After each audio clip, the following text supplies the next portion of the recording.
So basically I finally bought Nothing Like the Movies, and I am so excited to read this book. But my problem is I quite not remember what was in this book. Even though I know it is prom related and all, I don't remember. So I am kind of thinking of rereading it, which I have no problem with. So yeah, basically this is the video of me reading these two books again. Basically this one would be obviously the first time ever I'm gonna read. This is rereading, and I remember little bit of things that happen. And even though I have not lived in USA for high school and prom and all that, I have seen it in thousands of rom-coms, just like this book which has thousands of rom-com mentioned. I have literally seen all of them, so I really love the setting of it. The writing is very cute and I love Liz a lot. And please, Wiz Bennett. And just a TMI, I have this in my hand and I'm scared to death to read this book. If you guys don't know what this book is, it is Fearless by Lauren Roberts, and I had loved this book, Powerless, by her. It is like a series, and she got me into fantasy thing. So I am planning to reread this because I have memory loss issues. So I'm gonna reread this too, so that I can read this book, which I am scared to death. I don't know. It's just scaring me. This book I am holding, it's scaring me. I want to read, but it's scaring me. So anyways, this book is not in this video. I'll read this now.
Okay, so I've done reading this book the second time, and oh my god, it took me back to my high school. It was so relatable. Every single line, every single quote. This is the cutest book written ever. I don't know. It's such a cute book, and it's like, why the hell I haven't read this book before? Because this book is far more deserving and it should be more hyped. I feel like it should be like hyped at a next level because it deserves it.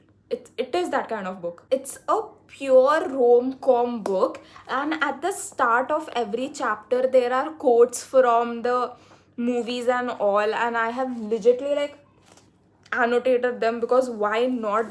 Those are the movies I love. They are literally the rom-com, the 20s rom-com. I want to watch it again for the first time, but I can't, sadly.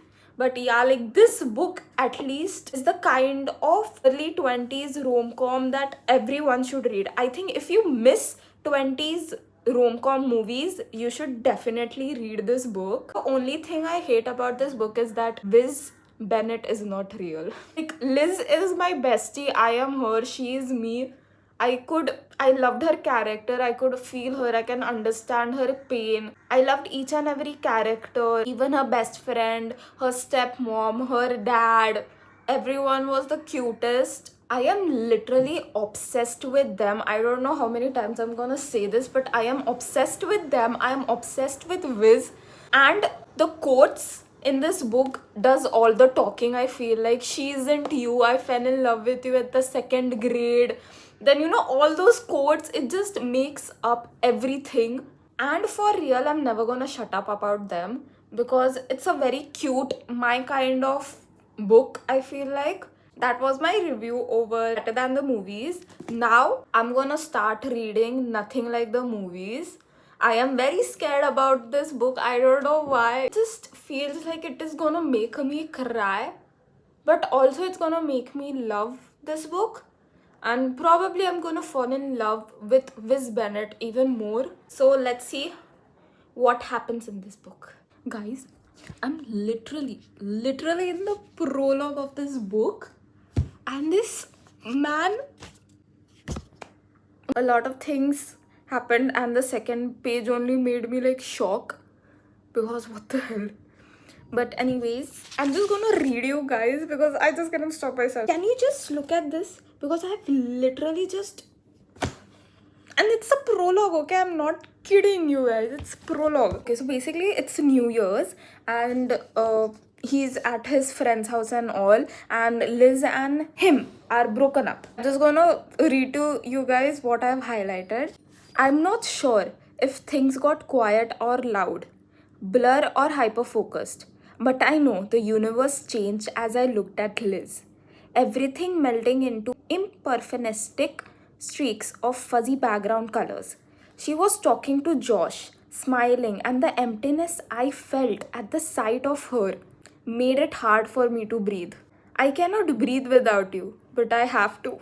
My fingers itched to touch her, to go to her, to grab her hand and pull her into the kitchen with me so we could laugh about money bet and convince someone to do something ridiculous. But she wasn't mine to touch anymore. It felt like 1,000 memories of her smiling at me, laughing with me, tangled up in my arms in my dorm room. She looked all nice, all dark tights and cute boots, but my eyes focused like laser on the sun-kissed shoulder the sweater had exposed, and the inky edge of her tattoo that was speaking out from underneath, calling me. Because I knew that tattoo better than I knew my own. Probably because I had never simply looked at hers. No, I explored hers, traced hers, kissed hers, studied that ink on latitude like her body was my map and those coordinates were my north. Her body was his map. You were the only thing I knew like the back of my hand. God damn it. I love this prologue way too much. Hey guys, so basically I was reading right now while I was sleeping. I'm sure you can't see me properly. But the thing is, I'm on page 125 and Viz is so obsessed with Liz. She literally asked him this one question. Okay, so tell me your 3 things about UCLA so far. And the thing he said was her name. Like, can you see this? 꿈이 아니겠지 꿈이었어도 나 헤어나오지 못했어 I don't wanna wake up just wanna back up 우리가 함께했던 것을 난 너무 슬퍼 눈을 가렸어 아무것도 보지 못하게 넌 아마 내가 아는 미워둔 기억 속에서 나를 찾고 있겠지 So I have done reading Nothing Like the Movies and I gave it a 4 star, and well, I have mixed feelings about this book. There are few things that I liked about this book, so first I'll talk about that. Firstly, it was so nice to be back in this world of Liz and Biz. The second thing was, it obviously made me giggle, it made me kick my feet, it really made me feel fantastic, like awesome. And also the third thing was the hardships and everything that they were going through. I really loved it. Like, it was a new perspective in their life, a new way, like how they were growing into adults, how they were exploring their life and hardships, everything. It felt real how people change and evolve individually, and seeing their growth individually was really nice. What I didn't like about this book was my expectations were kind of different, I guess, because I thought that it would be the same as this, like, something cute and adorable and, something light-hearted. But the tone was completely different in it. I just did not expect that. Also, I didn't like their second chance, thing going on. It was kind of frustrating. Like, I understood why Viz took such a step for the breakup and all, but at some point it was kind of frustrating for me. What decision Viz had made was kind of hard to accept for me. This book is more like Life is a Mess book, and it is totally different from Better Than the Movies, and it took me actually quite a while to change my expectation of this book, but I still enjoyed it overall. I did enjoy it. Now, focusing on the characters. Lynn, what did you do to Liz? Like, please. It was so hard for me to adjust over the fact that she wasn't romantic anymore. Like, where are her beautiful floral dresses with the flowers and her color? And where is that Liz who was obsessed with romantic movies and songs? I was so disappointed over the fact that she was one of the boys. What? But obviously I did not like wanted her to be the same, like being super obsessed with rom-coms and all, but just a bit of it, like it was like completely gone. And it was, I get it, she is in college and she has changed and all, that is obvious, but just a bit of it. Yes, I get it, she is grown up, she's going to college, she's gone through a breakup, but I really wanted her to see in her beautiful colorful dresses, her heels, her being super obsessed with romantic movies and songs. Now, coming to Viz, he is the only character that I love. His new personality, his flirting personality, yes. His teasing, his flirting, and the fact that he is not only a hot sports guy but also a smart ass. I am sat. His point of view gave me butterflies. The way he was jealous, his emotional depth, completely my type. He went through so much alone, and the fact that he broke up for her was so good. Like, and but yeah, at some point it was wrong for Viz to pretend that he is over her. I did not like that part, but yes, I did love him. He's the only character I loved. If you love them, let them go really hit me. Was this the perfect sequel for my favorite comfort book? No, but it has its moments. Better Than the Movies is forever my favorite comfort book. The batter, the teasing in this, the cozy atmosphere, it always feels like a home. So, yeah, my expectations were high for this book, but I did smile and giggle and laugh like a mad woman over the cute, adorable scenes in this. Yeah, I was over the top excited to be accurate for this book, to read this book, because obviously, favorite book, sequel, I'm in, but it's fine. It's fine. I did love it. I loved that there were two point of views of both of them and how they saw a single situation differently. I really loved that. The rom-com quotes at the start of each chapter, I love it.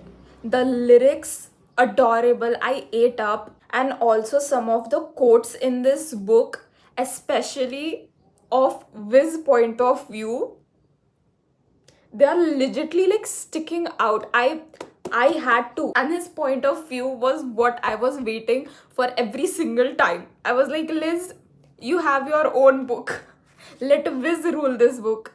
But still, Viz and Liz's personality change did not sit well for me. And the fact that she is not like other girls and is one of the guys and super cool made me cringe. But anyways, it is not a perfect read, but it was definitely adorable and I did enjoy it. So yeah, I have finally read this book, which I loved. I can say that. So yeah, here was my review for these two books. So I hope you guys enjoyed this video and my little review on Better Than the Movies and Nothing Like the Movies. Till next time, bye.